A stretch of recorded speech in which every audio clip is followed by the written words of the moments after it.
میں اور میرا بھائی بچپن میں ہم جاتے تھے گاؤں کی مسجد میں پڑھنے کے لیے. تو شروع میں قاعدہ پڑھتے تھے. تو ایک دن پڑھ رہے تھے قاعدہ, تو ایک بڑا جو قاری صاحب ہوتے ہیں بڑے ٹیسٹ لینے کے لیے آ جاتے ہیں. تو وہ ایک قاری صاحب آ گئے گاؤں کی مسجد میں. انہوں نے کہا ٹیسٹ لینا ہے سب لڑکوں سے. تو پھر ہم گئے ٹیسٹ دینے کے لیے. تو قاعدہ پڑھ رہے تھے. تو پہلے میرا بھائی گیا اس کو سنانے کے لیے. ایک لفظ تھے قرآن کے, کاف ہا یا عین صاد, اس طرح کے تھے, یا الف لام میم صاد, اس طرح کا کوئی لفظ تھے تقریباً قاعدے میں جو ہوتے ہیں. تو وہ سنانے کے لیے گئے. پہلے میرا بھائی گیا سنانے کے لیے. تو قاری صاحب نے کہا سناؤ. تو اس نے سنایا کاف ہا یا عین صاد. تو اس طرح الگ الگ اس نے پڑھ کے سنایا. لیکن پھر قاری صاحب نے کہا کہ رواں کے ساتھ پڑھو, رواں کے ساتھ. تو اب مجھے بھی نہیں پتہ تھا, میرے بھائی کو نہیں پتہ تھا کہ یہ رواں کیا ہوتا ہے, کیونکہ شروع میں گئے تھے نا پڑھنے کے لیے. تو پھر اس نے کہا دوبارہ پڑھو. اب پھر اس نے دوبارہ پڑھا کاف ہا یا عین صاد. قاری صاحب نے کہا ابھی تمہیں کہا ہے رواں کے ساتھ پڑھو, رواں کے ساتھ.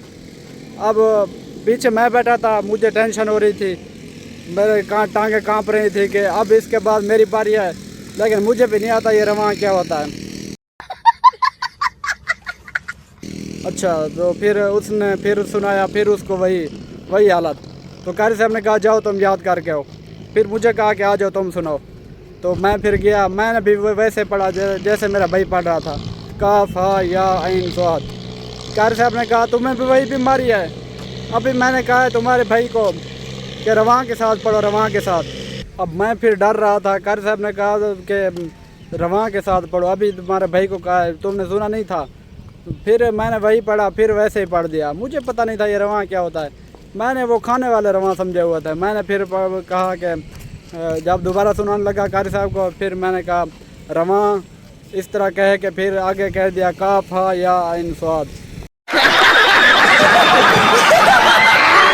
تو قاری صاحب نے اس طرح سر پکڑ لیا. قاری صاحب نے کہاں سے آتے ہیں ایسے لوگ, کون ہیں یہ؟ کون ہیں یہ لوگ, کہاں سے آتے ہیں یہ؟ تو قاری صاحب نے پھر بتایا کہ رواں اس طرح ہوتا ہے, ایک ساتھ پڑھا جاتا ہے کہ کاف ہا یا عین صاد, اس طرح ہوتا ہے. تو میں نے کھانے والے رواں سمجھ لیے تھے. تو یہ صورت حال تھی. ایک دن پھر اس طرح ہوا کہ جب ہم چھوٹے بچے ہوتے تھے تو کلاس میں بیٹھنے کا دل بالکل نہیں کرتا تھا. تو پھر میں بیٹھا تھا کلاس میں, پھر اس طرح کرتے تھے کہ بہانے بناتے تھے, چھٹی مانگتے تھے, کبھی پانی کے لیے جانا ہے, کبھی باتھ روم جانا ہے. تو پھر میں ایک دن کھڑا ہو گیا قاری صاحب کو, اس طرح پتہ چھٹی مانگتے تھے یا اس طرح کوئی مانگتے تھے چھٹی باہر جانے کے لیے. تو میں پھر بیٹھا رہا, کھڑا ہو کے چھٹی مانگی میں نے. قاری چھٹی نہیں دے رہا تھا. تو میں نے کہا یار کیا مسئلہ ہے پھر. تو قاری صاحب کے پاس کچھ لڑکے گئے بیٹھے تھے جو حافظ قرآن تھے, وہ سبق سنانے گئے بیٹھے تھے, منزل اپنی سناتے ہیں نا. تو وہ گئے بیٹھے تھے. تو قاری صاحب چھٹی نہیں دے رہا تھا مجھے. میں تقریباً 10-15 منٹ کھڑا رہا. تو پھر اس طرح ہوا کہ ایک جو حافظ تھا اس کو سبق نہیں آتا تھا. قاری صاحب نے اس کو پھر مرغا بنا دیا. جب اس کو مرغا بنا دیا, وہ لمبا سا لڑکا تھا, وہ مرغا بن کے کھڑا تھا.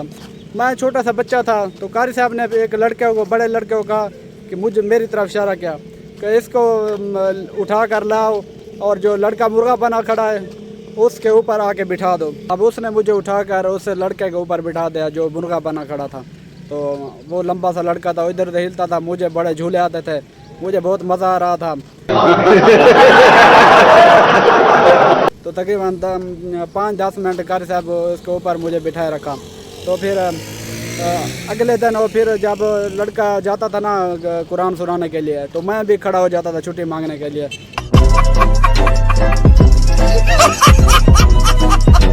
جب بھی وہ لڑکا جاتا تھا اسی وقت فوراً میں کھڑا ہو جاتا تھا چھٹی مانگنے کے لیے.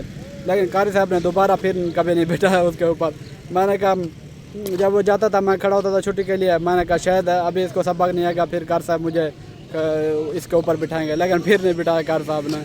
تو یہ صورت حال ہوتی تھی جب ہم جاتے تھے مسجد میں.